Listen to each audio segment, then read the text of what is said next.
뉴스의 진수를 보여주는 인터뷰. 뉴 진수. 이재명 대통령과 트럼프 미국 대통령의 정상회담이 우리 시각 오늘 새벽 미국 워싱턴에서 열렸습니다. 이재명 대통령과 트럼프 대통령은 조선업을 중심으로 양국 경제 협력을 강화하자는 데 뜻을 모았습니다. 이재명 대통령은 한반도 평화에 새 길을 내달라면서 김정은 위원장을 만나달라고 제안했고, 트럼프 대통령은 김 위원장을 오래 만나고 싶다고 화답했습니다. 지금까지 드러난 내용을 중심으로 한미 정상회담의 성과와 과제, 국정기획위원회 외교안보 분과위원장 역임했던 홍현익 전 국립외교원장과 얘기 나눠봅니다. 홍현익 원장님 어서 오세요. 네, 안녕하십니까. 네, 귀한 시간 내주셔서 감사드리고요. 네. 자, 한국과 미국 정상 140분, 2시간 20분 동안 회담했습니다. 뭐 전체적으로 보실 때요, 이번 한미 정상회담 어떻게 평가하세요? 네, 정상회담 개최되기 전까지 네. 굉장히 긴장된 순간을 많이 경험을 하고 또 바로 직전에는 뭐 위기 상황까지 이제 트럼프 대통령이 SNS에 올린 글 때문에 네. 위기 상황까지 벌어지고 했고, 그렇죠. 또 하루나 이틀 전에 또 조현 장관이 또 급파돼서 그렇죠. 한일 정상회담에도 배석 안 하고 미국으로 달려갔는데, 루비오 국무장관과 국무장관 겸 NSC의 그 외교안보 보좌관이죠. 네네. 대통령. 네. 그러니까 우리로 보면 안보실장과 외교장관 겸하는 사람이에요. 예, 우리 외교장관하고 회담한 다음에 보도자료를 이례적으로 냈는데, 이 내용 중에는 인도 태평양 지역에서의 억지력을 강화하고, 네. 이건 한반도에서 억지력이 아니라 인도 태평양에서의 억지력입니다. 그러니까 네. 주한미군의 전략적 유연성이 이미 담긴 얘기고, 두 번째로 공동 분담을 증대시킨다. 이게 공동 부담이라고 하는 게 뭐 한국의 비용을 더 많이 내라, 국방비도 올리고 방위비 분담금도 더 내라는 얘기고요. 네. 미국 제조업을 활성화하고, 그러니까 미국의 제조업이 지금 상당히 좀 쇠퇴하고 그런데 2차 산업이죠. 2차 산업을 살리기 위해서 한미 동맹에서 역할을 해야 된다는 거예요. 미국 네. 제조업을. 네. 그다음에 무역 관계, 우리가 일단 조선 같은 것도 떠오르네요. 그죠? 뭐 조선뿐 예. 아니라 철강 뭐 이런 것들이 다, 그러니까 철강 관세 50% 매기고 있잖아요. 알루미늄 와라. 50%. 투자해라. 예. 투자도 할 뿐 아니라 관세 계속 뭐 유지하겠다는 거죠. 네네. 무역 관계의 공정성과 상호성을 회복한다. 이것도 미국이 무역 적자를 우리나라에 많이 내고 있기 때문에 그걸 뭐 만회하겠다는 얘기여서 이 네 가지가 다 굉장히 부담스러운 내용이었단 말이에요. 예. 그러니까 우리가 뭐 얻어올 거는 거의 보이지가 않았어요. 그런 상황에서 막판에 이제 그 위기 상황이 벌어지고 해서 이거 뭐 완전히 올 봄에 젤렌스키가 모욕당한 것처럼 우리 대통령도 정말 우리 동맹국에 가서 그 백악관에 대통령 직무실에서 이게 좀 수모를 당하는 게 아닌가, 그렇게까지 생각을 했었습니다, 사실. 그랬는데 마치 뭐 한편의 드라마를 보는 것처럼 그 2시간여 동안의 정상회담 동안에 마지막에는 이재명 대통령은 뭐 위대한 지도자다라고 하고, 아주 스마트하다는 건 아주 좋은 표현이거든요. 아주 영리하고 지혜롭다는 걸 다 포함하는 말입니다. 그리고 한국이 몇 년 뒤에는 더 높은 곳에서 우리를 만나게 될 것이다. 뭐 아주 이재명 대통령에서 많이 발전할 것이다. 이렇게 아주 좋은 표현으로 이게 끝났기 때문에 정말로 극적인 효과를 가진 상당히 잘된, 그리고 반전의 효과를 충분히 누리게 해주는 그런 정상회담이었다라고 평가하고 싶습니다. 네. 아주 잘 됐다는 평가해 주셨고요. 아까 말씀하신 위기 상황, 돌발 상황, 한미 정상회담 3시간 전이었습니다. 트럼프 대통령이 SNS에 한국에서 숙청 또는 혁명 일어나고 있는 것 같다. 우리는 거기서 사업할 수 없다. 이게 그냥 협상용 압박입니까? 왜냐하면 비슷한 얘기를 또 회담장에서 또 했거든요. 그래서 왜 이런 얘기를 했을까요? 글쎄 이제 지나고 나니까 조금씩 얘기가 나오는데요. 예. 결국은 트럼프 대통령은 뭐 정보기관을 통해서 들은 얘기다라고 했지만, 네. 이 아주 그 인플루언서들 있잖아요. 유튜브 인플루언서. 네네. 로라 루머라든지 고든 창 같은 사람. 이분들은 극우 생각이 극우인데다가 한국에서 부정선거로 이재명 대통령이 당선됐다라고까지 주장하는 사람들입니다. 그런 사람들이 상당히 트럼프 대통령한테 영향력을 미치고 있는 것이 여러 차례 확인이 됐는데 특히 미국의 백악관 그 안보실 거기에 NSC의 절반 가량을 로라 루머라고 하는 이 여성 그 인플루언서의 말을 듣고 트럼프 대통령이 다 경질시켰다는 거예요. 그런 상황에서 이 사람들이 한국의 극우 세력하고 연계가 돼 가지고 한국의 상황을 왜곡해서 전달을 해서 트럼프 대통령으로 하여금 한미 정상회담에서 극적으로 우리 대통령을 소외시키려고 하는 그런 계획이 아니었나라고 생각되는 의심하신다 이거죠. 그런 그림이 그려지고 있어요. 그렇기 때문에 이 이재명 대통령이 여기에 대응해서 아주 슬기롭게 대응한 것이 결국 판명이 났는데 우리 그 대통령 비서실장을 보내서 강훈식 비서실장이죠. 네네. 이 김영삼 대통령 이후로는 거의 대한민국 대통령 비서실장이 대통령을 해외 순방에 그 같이 동행을 안 했는데 제 기억에는 없어요. 김영삼 대통령 때 있었나요? 김영삼 대통령 때는 그래요? 그 초반까지 있다가 중간에 이제부터는 대통령이 안에서 챙겨라. 외국에 나갈 때는 그 내부 상황을 챙겨라. 근데 그 전에는 같이 수행을 했다는 거죠. 예를 들면 노재봉 총리도 했었고요. 그 전에 네. 총리도 했다고 합니다. 박관영 비서실장인가요? 뭐 하여튼 여러 번 했다는 거죠. 그러니까 이게 관례가 바뀐 건데 이를테면 지금에는 뭐 총리도 계시니까 네. 굳이 뭐 비서실장이 반드시 있어야 되는 건 아니라는 거죠. 고정관념에 사로잡힐 건 없는데 네. 강훈식 비서실장을 미국에 보낸 게 주요했다. 왜냐하면은 트럼프 대통령에게 가장 큰 영향력을 행사하는 인플루언서라고 할 수 있는 사람은 사실 그 미국의 백악관 그 여성 비서실장 그분의 수지 와일스. 예. 수지 와일스입니다. 이분이 트럼프 대통령의 같은 동양인데다가 수십 년 동안 이렇게 아주 자상하게 참모 역할을 해서 아주 신뢰하는 사람이에요. 직원도 마음껏 한대요. 네. 그래서 그 사람을 통해서 이러한 음모를 막아야 되겠다라는 것이 하나의 큰 목적이었다는 거예요. 그래서 왜 그러면 비서실장을 보냈냐? 왜냐하면 이 수지 와일스가 백악관 비서실장이기 때문에 우리도 비서실장이 가야 만나준다는 거죠. 그래서 갔는데 물론 그 목적뿐 아니라 이번에 한미 정상회담은 역대 어느 정상회담과 달리 대체로 역대 정상회담들은 미리 현안들이 대부분 다 타결이 되고 준비가 다 완벽하게 돼가지고 대통령끼리 만나서는 덕담도 하고 그 인적인 케미를 이제 강화하는 우정을 강화하고 우의 연대를 강화하고 그런 메시지를 하면서 합의 사항을 이거 다 좋은 합의다라고 이제 인준하는 그런 형식이었는데 요번에는 거의 하루 전까지도 뭐가 합의됐다는 게 거의 한 10가지 주제가 나온 게 별로 없었습니다. 그렇기 때문에 이 비서실장이 가서 수지 와일스 비서실장을 만나서 마지막에 미진한 거를 타결시키기 위해서 보냈다는 거죠.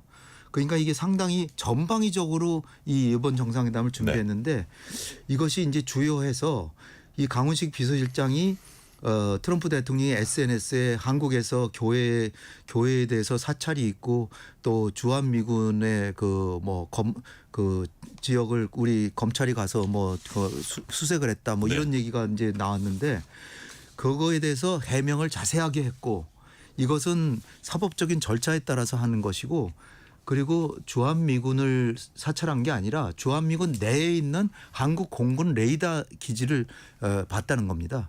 따라서 트럼프 대통령이 이재명 대통령이 그 오벌 오피스에서 기자의 질문에 이재명 대통령이 대답할 때 바로 시인하면서 내가 오해했던 것 같다라고 바로 이거를 거기서 끊어버렸습니다. 이게 결정적인 하나의 계기가 됐었고요. 그거 외에도 일본을 먼저 방문했다고 하는 게 사실은 굉장한 일종의 모험이기도 했는데 이것이 주요한 이유가 트럼프 대통령이 직접 얘기를 했죠. 자기가 지난 일기 때도 보니까 한일 간의 관계가 참 좋기를 절실히 바랬는데 두 나라 관계가 왜 이렇게 그런지 몰랐는데 이번에 이재명 대통령이 일본을 먼저 방문해서 관계를 돈독하게 하고 온 거를 보고 너무 좋았다는 거죠. 그래서 이재명 대통령의 일본을 먼저 방문해서 그리고 방문해서 무슨 갈등을 일으킨 게 아니라 상당히 우정과 친목을 도모했기 때문에 그것이 주요했고 네. 이런 것들이 작동을 해서 이 분위기가 반전이 됐고 그런데다가 이제 우리 그 대통령께서 여러 가지로 칭찬을 트럼프 대통령을 해줬는데 뭘 칭찬해주라고 여러 조언들이 있었잖아요. 네. 근데 칭찬을 굉장히 세련되게 했다라는 게 돋보입니다. 왜냐하면 백악관에 처음 이재명 대통령 가셨는데 일종의 집들이처럼 갔는데 리모델링한 오발 오피스가 굉장히 그 아주 인테리어가 잘 됐다. 근데 그거 완전히 황금빛으로 이렇게 쫙 해놨더라고요. 그 왕실처럼. 그거를 갖다가 트럼프 대통령의 황금 시기를 보여주는 듯한 아주 멋진 인테리어다라고 해서 그러니까 기분이 굉장히 좋아졌죠. 거기다 경제 상황이 매우 좋아서 증시가 지금 사상 최저다. 그러니까 경제 통치도 잘한다. 거기다가 세계 곳곳에 우크라이나나 아르메니아, 아제르바이잔 또 중동 지역의 국제 평화를 위해서 매일 수고하시는 대통령의 노고에 항상 감사하고 있다.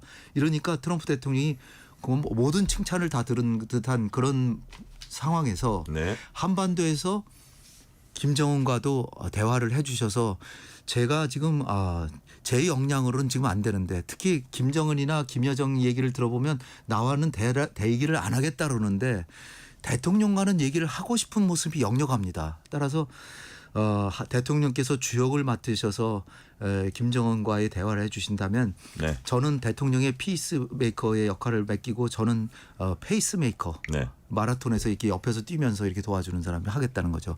보조역을 하겠다고 자, 해서 바로 그 부분이요. 네. 저 원장님. 페이스메이커, 피스메이커, 페이스메이커. 문재인 전 대통령 운전자론 연상시키면서도 차이점도 있어 보입니다. 어떤 점이 비슷하고 어떤 점이 다릅니까? 운전자로는 우리가 주역이라는 거죠. 예. 그거는 어떻게 보면은 북한과 관계가 좋을 때. 아주 좋을 때고 남북 예. 관계가 일단 아주 좋을 때인데 과거의 기억을 보더라도 노무현 대통령이 여러 가지 미국의 고민을 많이 해결해 줬지만 이라크도 파병하고 FTA도 체결하고 주한미군의 전략적 유연성도 인정해 주고 미국이 원하는 거 상당히 많이 해 줬는데 그럼에도 불구하고 이 동북아 중심자론이라는 걸 내세웠잖아요. 한국의 동북아 중심자론입니다. 네네. 그건 한국이 동북아의 중심이라는 얘기인데 이거는 중국도 싫어하고 미국도 싫어했습니다. 마찬가지로 운전자론도 우리의 운명을 우리가 하겠다라는 건 당연해 보이지만 중국이나 미국이 보기에는 이거는 우리가 안 도와주는데 과연 운전할 수 있을까? 이렇게 생각할 수가 있는 거거든요. 그런데 이재명 대통령은 겸손하게 주역은 지금 트럼프 대통령이 해주시기를 전 바라고 저는 지금으로서는 할 계제가 못 됩니다라고 딱 얘기하니까 트럼프 대통령이 정말 우쭐해진 거죠. 네. 그리고 정말 내가 나서야 되겠구나라고 생각을 했는데 트럼프 대통령을 추겨서 한반도의 평화를 도모하는 역할을 맡겨주고 신나서 하게 하면서 우리는 실질적인 국익을 챙기는 거 이게 바로 실용외교의 정수가 아닌가. 네. 그래서 이번에 한미 정상회담에서 실용외교를 어떤 진수를 좀 보여주신 게 아닌가 이렇게 생각이 됩니다. 예. 자, 김정은 국무위원장 만나달라고 제안하면서 북미 정상 간 만남의 무대로 이재명 대통령이 경주 에이펙을 이제 또 추천이랄까요? 제안을 했습니다. 자, 지금 북한이 러시아하고 밀착한 상황에서 과연 북미 회담이 트럼프 대통령이 바란 대로 연내 성사될 수 있을지 더구나 다자회의 와중에 김정은 위원장이 그곳에 다자회의의 그 현장으로 온다? 이게 가능성이 떨어진다는 분석도 있거든요. 이 가능성은 얼마나 있다고 보세요? 다분히 맞는 말씀이고요. 김정은 위원장이 지금 러시아하고의 동맹이 돈독하고 네. 러시아로부터 물자 지원도 받고 기술 지원에다 군사 지원까지 받기 때문에 네. 또 중국도 북한하고 아주 나쁜 관계가 아닙니다. 그런 상황에서 서둘러서 트럼프 대통령과의 정상회담에 나올 가능성은 커 보이지는 않는데요. 네. 지금까지는 거의 없다가 이제는 좀 가능성이 좀 생긴 정도가 아닌가 보고요. 또 트럼프 대통령이 좀 더 이제 더 열심히 그리고 명분을 가졌잖아요. 네. 사실은 어떻게 보면 한반도 안보의 주역이라고 할 수 있는 한국의 대통령이 트럼프 대통령에게 위임장을 써준 셈이기 때문에 트럼프 대통령은 정말로 당당한 내가 이제 주역이다라고 나설 수 있는 그런 상황이기 때문에 좀 더 네. 적극적으로 트럼프 대통령 김정은 위원장에게 구애를 할 수 있는 상황이 생긴 거고요.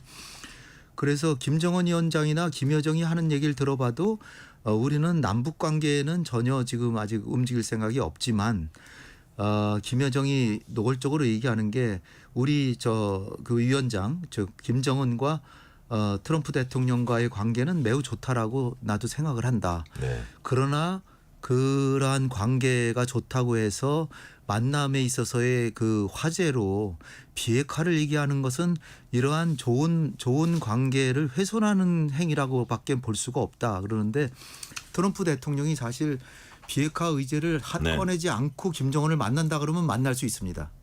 근데 그러기에는 굉장히 어려운 상황이잖아요. 그래서 제가 보기에는 이번에 이재명 대통령이 요미우리 신문과의 대담에서 3단계 비핵화론을 얘기를 하신 것 같아요. 네. 그 이유는 3단계 비핵화론이라고 하는 게 첫 번째는 북미 간의 정상회담이 벌어질 때 자칫하면 비핵화라고 하는 목표에 대해서 망각할 수가 있거든요. 그리고 잊혀지고 북한은 완전히 핵보유국으로 갈 수도 있는 상황이기 때문에 일단 비핵화라는 거를 목표로 최종 목표로 못 박는 게 매우 중요합니다. 근데 3단계론의 마지막 단계로 비핵화가 들어가 있고요. 그리고 또 하나는 북미 간의 정상회담을 하고 싶은 게 트럼프의 생각이지만 김정은이 전혀 응하지 않는 게 이 정상회담이 되면 바로 비핵화를 요구하는 게 미국의 생각이었기 때문에 이재명 대통령이 3단계를 얘기하면서 첫 단계로 동결만 해도 좋다라고 얘기를 한 거는 상당히 트럼프 대통령의 부담을 줄여준 거라고 좀 볼 수 있습니다. 부담은 줄여줬는데 그게 또 네. 반면에 네. 원장님 핵 보유국 지위를 사실상 인정하는 그 약간 리스크도 있지 않습니까? 리스크라기보다는 예. 지금 지난 한 5년을 보면요. 예. 5년 동안 그 대북 제재를 한다고 해서 중국과 북한과의 거래가 거의 끊어지지도 않았고 지금은 러시아하고도 관계가 돈독해지고 있고 많은 물자를 받고 있고 김정은은 전혀 지금 부족한 게 없는 상태로 국제 제재라고 하는 게 거의 무용지물처럼 돼 있어요. 그런 상황에서 핵은 계속해서 늘어나고 있죠. 한 5년 지나면 100개가 넘어갑니다. 이런 상황을 계속 놔두는 거는 우리가 역사의 소명을 소홀히 하는 거라고 저는 봅니다. 그런 상황에서 지금 계속 그냥 제재가 하니까 북한은 어렵겠다라고 하는데 실제로는 안 어렵고 그런데다가 그러면 핵 보유국 예. 사실상 인정하는 것도 큰 문제가 없다고 그렇지 보세요? 않죠. 인정하는 게 전혀 아니죠. 그거하고는 다른 거예요? 비핵화가 목표고 핵을 사실상 갖고 있다는 거하고 핵 보유국으로 인정하는 거하고는 전혀 다르다? 다른 문제입니다. 예, 뉴클리어 웨펀 스테이트라고 해야 그건 인정하는 거고 이를테면 트럼프 대통령이 뉴클리어 스테이트라고 그러잖아요. 그건 그냥 일반적으로 사실상 갖고 있는 거 아니야? 그렇지만 공인할 수는 없어. 쟤는 저 나쁜 애야. 그거 갖고 있지만 그건 우린 인정 안 해. 이렇게 네. 되는 거니까 그거는 동결을 일단 시키는 거는 우리한테는 진전이고 그다음에 잘 협상을 해서 한미 간의 공조를 통해서 그 좋은 로드맵을 가지고 군축을 하고 그다음에 마지막에 비핵화를 가는데 네. 그 와중에 이재명 대통령의 보관은 남북 관계도 개선을 하고 가능하다면 트럼프 대통령과 설득해서 북한의 대대적인 개발에도 나설 수 있는 그런 가능성이 지금 이제 열려 있는 거라고 네네. 이제 보게 됩니다. 예. 제가 이제 한 두 가지 질문을 해볼게요. 하나는 뭐냐면 일단 이재명 대통령이 방위비 증액하겠다. 미국이 추진해온 동맹 현대화 공감한다. 자, 양 정상이 이 부분 이제 뜻을 맞췄을 거라고 생각을 하고 트럼프 대통령은 한국이 미국의 에너지와 무기 구매할 거다. 우리 측은 필요한 거니까 구매한다. 이런 취지로 또 얘기되고 이런 걸 좀 정합해 보면 네. 어쨌든 그 미군의 뭐 재배치 혹은 뭐 감축이랄까 뭐 이런 것들 전략적 유연성 이게 이미 어느 정도 이거는 합의 본 걸로 보이고 우리가 정확한 내용은 지금 모르지만 그건 이제 추후에 나올 거고요. 자, 그리고 동시에 뭐 에너지 구매, 무기 구매 이런 걸로 봐서는 우리가 상당한 액수의 그거를 사기로 미국 쪽에 약간 니즈를 맞춰준 게 아닌가. 이런 부분들을 예상할 수 있어요. 어떻게 추측하세요? 맞습니다. 이재명 대통령이 정상회담을 잘 준비했다라고 하는 게 첫 번째는 그 거래 기술이라고 하는 트럼프 대통령의 책을 정독하고 네. 그 핵심을 딱 읽고 그걸 역이용했다라고 볼 수 있는 네네. 거 하나고요. 두 번째는 여러 가지 10개 정도의 현안에 있어서 우리 정부의 입장을 대체로 확고하게 정해서 어떤 거는 선제적으로 양보도 하고 어떤 거는 반드시 지킨다고 하는 것을 정해놓고 거의 그거를 다 맞춰서 지켰다는 것이 이제 주요했다는 겁니다. 네. 그래서 예를 들어서 국방비 부분에 있어서도 국방비 부분은 우리가 전자권 전환도 해야 되고 그러면 여러 가지 이제 우리 새로운 무기 소요도 생기고 그다음에 이제 우리의 첨단 강군을 만들기 위해서 여러 가지 이제 그 군수 물자 같은 걸 많이 투자를 해야 되기 때문에 예. 국방비는 선제적으로 올려주겠다라고 얘기를 한 겁니다.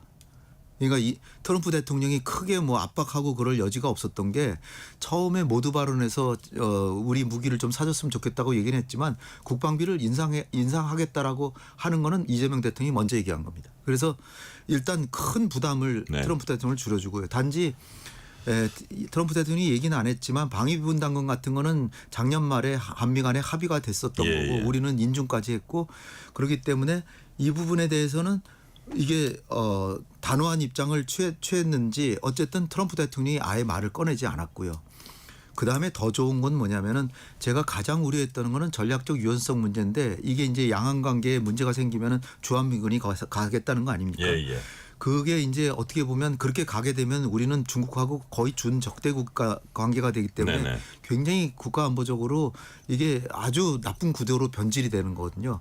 그래서 그거는 막아야 되겠다라고 기내에서도 얘기를 하셨지만 그게 딱 그 선을 그어서 트럼프 대통령이 아예 그 얘기를 꺼내질 않았습니다.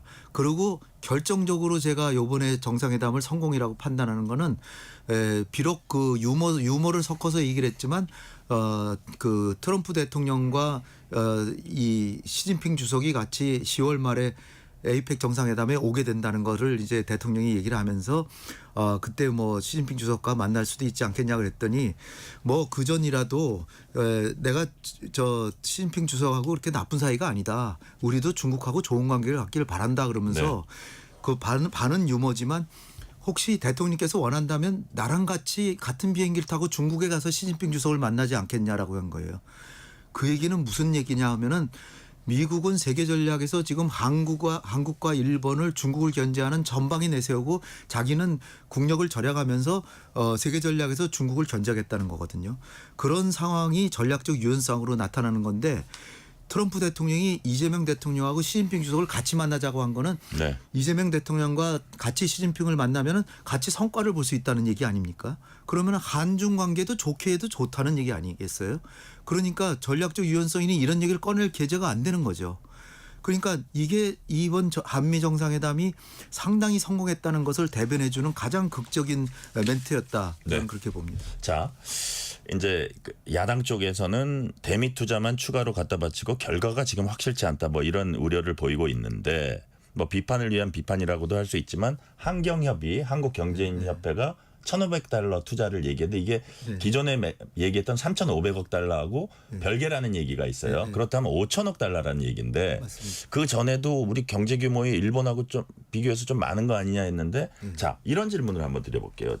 전반적으로 회담은 성공적이다 이제 취지로 말씀하셨는데 뭐 그렇게 많이들 얘기하고 뭐 외신 평가도 나쁘진 않습니다. 근데 우리 측이 회담 준비를 잘했다는 이런 측면 뭐 여러 가지 세심하게 반면에 우크라이나나 그 남아공 정상이 이렇게 그 모욕을 당한 건 미국에 줄 게 없었다는 거예요. 근데 우리는 충분히 줄 걸 많이 줬기 때문에 많은 선물 보따리를 줬기 때문에 가능한 게 아니었나 이런 그 분석도 가능하거든요. 어떻게 보세요? 네, 우리는 사실 그 특히 최근에 네. 미국으로부터 엄청난 무역 흑자를 보고 있고 네. 우리 기업들도 그거를 계속 유지하기를 바라고 있고 그리고 현대자동차 같은 경우에는 아주 자진해서 가가지고 트럼프 대통령 취임하자마자 가가지고 엄청난 투자 발표하고 했지 않습니까? 예. 거기다 지금 미국이 반도체에 대해서 엄청난 또 관세를 매기려고 하고 있는 중이고 그렇기 때문에 삼성전자나 하이닉스도 더 투자할 수 있는 동기가 충분한 데다가 지난번에 3,500억 달러 중에 3,500억 달러 중에 1,500억 달러는 이게 우리 조선업에 투자하는 거니까 그거는 그냥 미국이 주는 돈이 아니라 우리 조선업을 살리는 돈이라고 볼 수 있고 2,000억 달러는 사실 그 직접 투자가 아니라 지급 보증이나 대출에 해당되는 겁니다. 그래서 요번에 이제 그거 가지고 티각티각 할 줄 알았는데 그건 얘기도 안 했고 거기에 숨은 그림은 바로 지난달 말에 한미 관세가 타결이 됐을 때 이미 그때 트럼프 대통령이 2주 내에 한미 정상회담이 이재명 대통령이 와서 할 것인데 그때 개인 기업들의 투자이익은 발표할 거를 난 고대하고 있다라고 했습니다. 이건 사실 예정된 것이지 요번에 우리가 정상회담 성공을 위해서 안 낼 거를 내라 그래서 낸 게 아니거든요. 이 기업들도 자기들의 기업의 이익을 위해서 이익이 안 되면 절대 투자 안 합니다. 그러니까 이익이 어느 정도 된다라고 해서 투자한 거니까 너무 이걸 가지고 겸할 필요는 없다 이렇게 봅니다. 네. 자, 시간 관계상 원장님께 마지막 질문 드릴게요. 한미 정상회담 이후에 우리가 뭐 경제 통상 분야라든지 군사 안보 분야라든지 어떤 점을 좀 이렇게 주목해서 유심히 봐야 될까요? 주목해서 뭐 봐야 될 것도 있지만은 지금 이제 북미 간의 관계가 트럼프 대통령에게 동기부여를 해줬는데 어떻게 진전되나 이걸 봐야 되고요. 지금 아직 타결 안 된 게 많이 있습니다. 이를테면 소고기하고 쌀 수입 문제 이거 위성락 안보실장도 세부 논의를 좀 진행해야 한다 이런 얘기 했습니다. 그렇죠. 이번에 뭐 합의문이 문서로 나온 건 또 없잖아요. 그렇기 때문에 관세도 지금 제일 중요한 게 뭐냐면 현대차가 우리 자동차의 이익이 제일 많이 남거든요. 수출해서. 근데 이게 25% 관세를 매겨가지고 지난달 말에 15%로 내렸는데 말이 내린 거지 아직까지 25% 매기고 있습니다. 따라서 트럼프 대통령이 이 행정협정에 서명을 해야 15%로 낮아지는데 아직 안 하고 있어요. 과연 이걸 하는지 이런 거. 그러니까 관세 협정이 문서화로 완전히 타결이 되느냐를 우리가 계속 지켜봐야 되는 거고요. 그다음에 트럼프 대통령이 뭐 미군 기지 평택 기지 그거 아주 좋은데 그냥 주면 안 되냐. 내가 소유하고 싶다까지 얘기했어요. 이런 것도 사실 이게 좀 턱없는 얘기인데 이거는 조약이 어긋나기 때문에 이런 것도 트럼프 대통령은 계속 모호하게 자기가 계속 압박을 행사할 걸 남겨두는 것 같아요. 그래서 이런 것들을 명확하게 하는 작업들은 후속 작업은 여전히 남아있다고 봅니다. 네, 오늘 말씀은 여기까지 듣겠습니다. 지금까지 국정기획위원회 외교안보분과위원장 맡았던 홍현익 전 국립외교원장이었습니다. 오늘 말씀 감사합니다. 감사합니다. 편지 왔습니다.